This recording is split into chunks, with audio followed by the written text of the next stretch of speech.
Hi, I'm Georgia Lennon, and continuing on this week with our A to Z family law series, I'm speaking about words starting with the letter L. So we're going to speak about a couple of things here. Lawyers, obviously, legal aid, and limitation periods. So firstly, lawyers, and I'll keep it brief. Pretty straightforward, you know what we are, sometimes used interchangeably with the word solicitor. So basically, lawyers and your lawyer's role as part of the process in a family law matter is first and foremost to assist you in resolving it.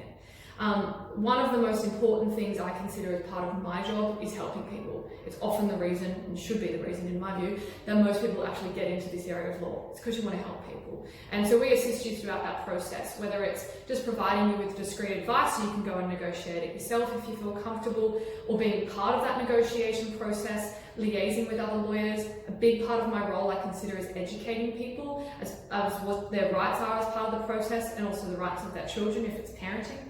And finally, another really important part of your role as a lawyer is to advocate for your client and to stand up for them. So that's one of the main things that is so important for a lawyer to have, that ability to speak on your behalf and advocate for your position, should you be unable to reach an agreement yourself.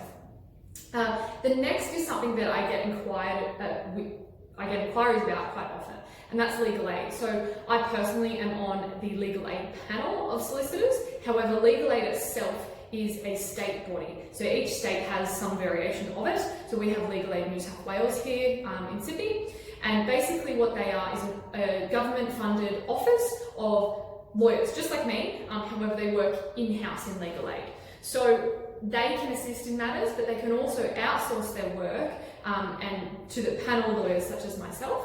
And we therefore are essentially paid legal aid rates, which is normally much less than what, for example, you would charge if you were a private client.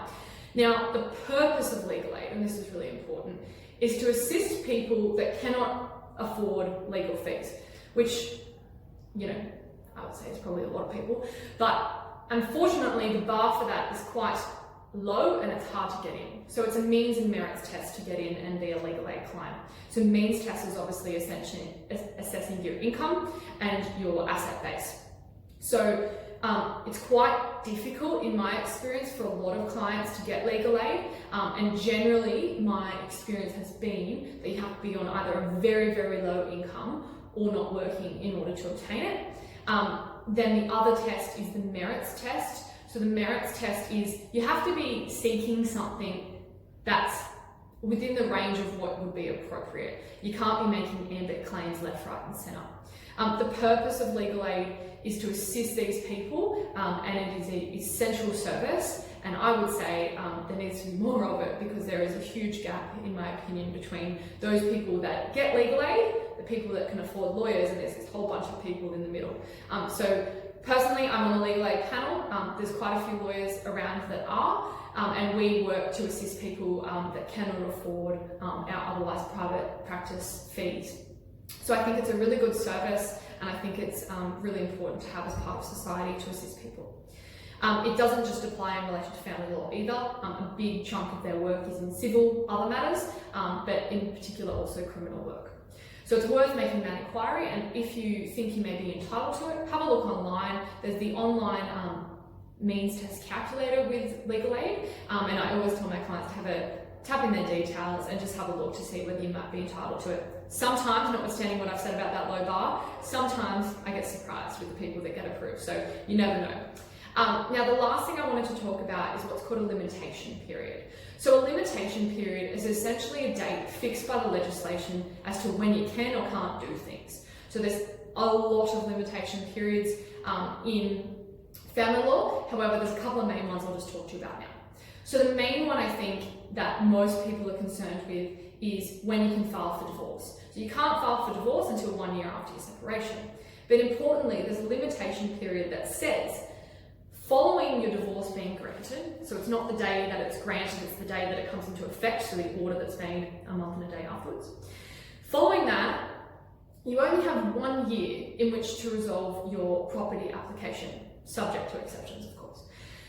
So that's a really important one, because often some people rush and file that divorce and haven't got advice, and then they'll come to us and go, oh, but you know, we still have this house together.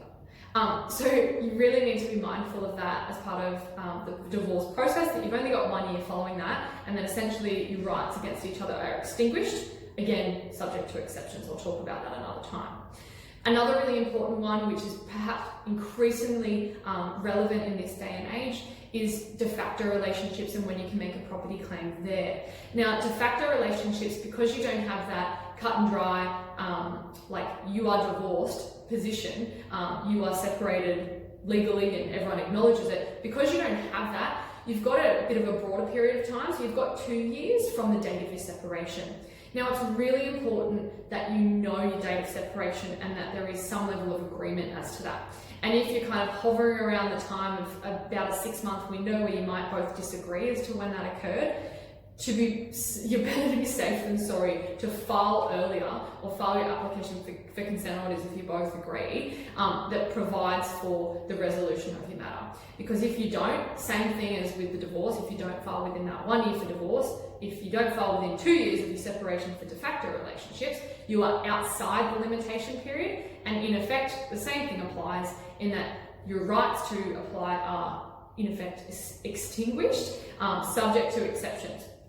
Now, the policy reason behind this is because people shouldn't be living the rest of their lives thinking, oh, that so-and-so is going to come after me for money. You can kind of understand that, well, I can anyway. I think that that's a really important policy factor, but what it drills in more than anything is that upon your separation, even if you're hesitant about perhaps whether you even have separated at all, or perhaps, oh, we don't have any assets, you generally do. You've always got super, well, most people always have super, you've got cars, you've got stuff in the bank. And yes, of course it might be, well, I don't want to make a claim on that person, but what about that person making a claim upon you? And what about any interest that you might be obtaining in that next 2 years or 1 year following separation? You don't know what's going to happen within that period. So I always tell people it's best to just finalise that as soon as you can, so you don't have that hovering over you. It's done. So that's it today. Those are the words starting with the letter L. Next time I'll be talking about words starting with the letter M, including mediation and marriage. Speak soon. Bye.